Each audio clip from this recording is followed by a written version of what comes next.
2 Français sur 3 affirment souffrir du bruit à leur domicile. S'il influence notre qualité de vie, il a aussi des répercussions scientifiquement prouvées sur notre organisme. Mais quel est son impact sur notre santé et celle de nos enfants? Quelles sont les sources de bruit les plus dangereuses dans notre quotidien? Et par quels moyens peut-on se protéger des nuisances sonores? Enquête. Le bruit fait partie de notre quotidien.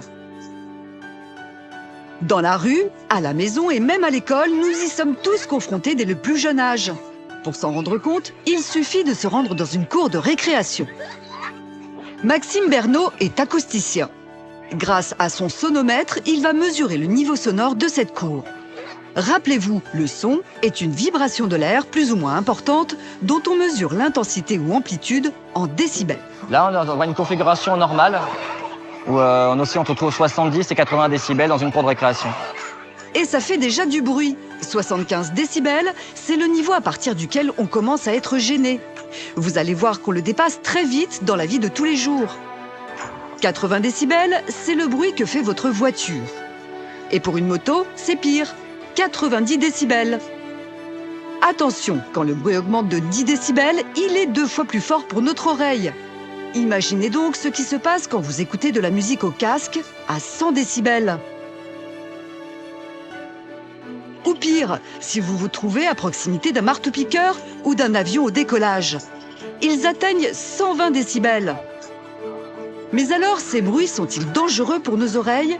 Réponse du docteur Londero, ORL.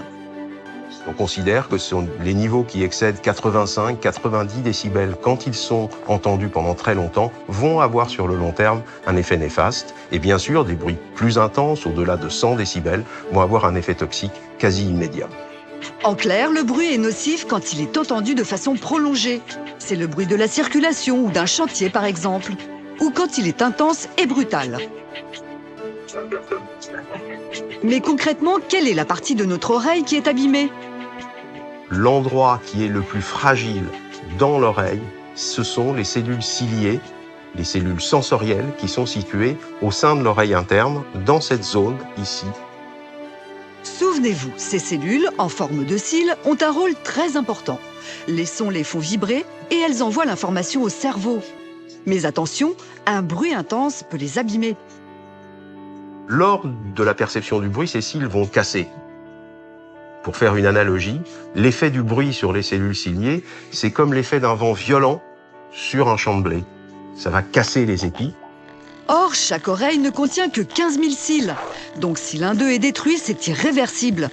Voilà pourquoi les travailleurs exposés au bruit doivent se protéger les oreilles avec un casque anti-bruit. Mais attention, le bruit n'abîme pas que notre audition. Il peut aussi avoir des effets sur notre santé en général. Explication. Le bruit provoque, de par son intensité et puis sa nature physique, des réactions au niveau du corps. Alors, accélération du cœur, problèmes de maladies cardiovasculaires, d'hypertension artérielle, de stress, problèmes de sommeil. Chaque année, de nombreux Français consultent pour des pathologies causées ou accentuées par le bruit qu'ils subissent. Pas étonnant. Regardez cette carte du bruit à Paris. En vert, c'est le calme. Plus on va vers le rouge et le violet, plus c'est bruyant. Dans certaines zones, comme les abords du périphérique, c'est infernal. Mais qu'en est-il des enfants? Comment réagissent-ils à ces bruits? Il a été montré que quand des enfants étaient exposés durant la période scolaire à un bruit intense, comme par exemple dans les voisinages d'un aéroport avec les décollages et les atterrissages d'avions, eh bien les performances cognitives, c'est-à-dire la capacité à se concentrer, la capacité à résoudre des problèmes de mathématiques, la capacité à résoudre des problèmes de français, étaient moins bonnes que chez les enfants qui pouvaient travailler dans une ambiance calme. Protéger les enfants du bruit, c'est l'une des priorités des pouvoirs publics. Et pour cause. Regardez cette cantine. On y enregistre 77 décibels. C'est au-dessus du seuil de gêne auditive qui, souvenez-vous, est à 75 décibels. Comme les autres états, après on s'entend plus. Et du coup, on doit parler plus fort. Mais si ce réfectoire est aussi bruyant, vous allez voir que ce n'est pas uniquement parce que les enfants parlent tous en même temps. La gêne que nous ressentons est amplifiée par la façon dont le bruit se propage dans une pièce. Pascal Ozouf, acousticien, nous en dit plus. On a cette réverbération, le son qui va se réfléchir sur les parois verticales, horizontales, le mur, le plafond, le vitrage, et vous entendez pas mal un écho à ma voix.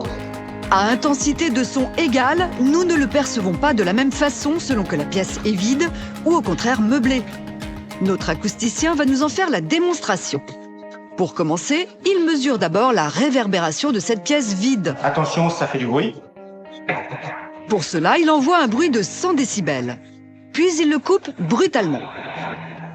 Son sonomètre mesure alors le temps en secondes qu'il faut à l'écho pour baisser et presque disparaître. Concrètement, une pièce non habitée, non meublée, on est autour de 1 seconde 5 de réverbération. Donc le son va mettre 1 seconde 5 pour descendre de 100 dB à 40 décibels. Les mots vont résonner, il va y avoir des échos, c'est très très désagréable pour une pièce comme celle-ci. Maintenant, meublons cette pièce. Un canapé, un tapis, 2 tables. Ces meubles vont-ils suffire à modifier cet écho désagréable ? On a réduit la réverbération de 1,5 secondes à 0,8 secondes. Et on peut faire encore mieux. Ajoutons un cadre, des coussins, un pouf et des rideaux. Et là, mesure finale, 0,5 secondes. C'est une réverbération dite normale pour une pièce de cette taille et avec cet aménagement. C'est incroyable, l'écho a quasiment disparu. Pourquoi ? On a l'onde acoustique qui va venir se réfléchir ou se diffracter sur les arêtes du mobilier. Et pour les rideaux ou le petit sofa, on va avoir l'onde acoustique qui va être absorbée par le matériau. En clair, les meubles et les tissus sont des obstacles qui absorbent l'onde sonore. Plus on en met, plus l'écho sera faible. Voilà pourquoi la cantine, qui contient peu de meubles et aucun tissu, est si bruyante. Mais le plus souvent, quand nous sommes chez nous, les bruits qui nous gênent le plus viennent de l'extérieur. Pour s'en débarrasser, la science a trouvé des solutions. Regardez ce casque, c'est un pur produit high-tech. Grâce à lui, vous pouvez écouter votre musique en étant totalement isolé des bruits de l'extérieur. Voici le principe. On va mesurer le bruit qui vient de l'extérieur. On va créer un bruit inverse. Et les deux bruits, extérieur et ce bruit inverse, ils vont s'annuler. Et donc, on n'entendra plus le bruit qui vient de l'extérieur. En clair, dans le casque, un micro enregistre le bruit de la rue, représenté ici par la courbe verte. Il va ensuite créer son exact opposé, en négatif donc, c'est la courbe orange. Et le résultat est une simple addition. Plus 1 moins 1 égale 0.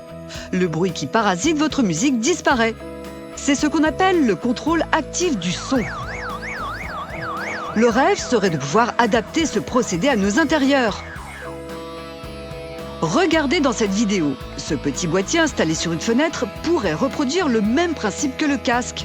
Mais pour l'instant, ce n'est encore qu'un prototype. Dans un environnement maîtrisé, laboratoire ou sur des petites dimensions, c'est quelque chose qui marche. On arrive à obtenir des gains, des vraies annulations de bruit. Mais par contre, dans la réalité aujourd'hui, ce type de matériel n'existe pas encore. Décibels, propagation des sons. Vous savez maintenant pourquoi les bruits trop forts ou omniprésents peuvent mettre en danger nos oreilles et notre santé. La science progresse, mais en attendant, fuyez le bruit.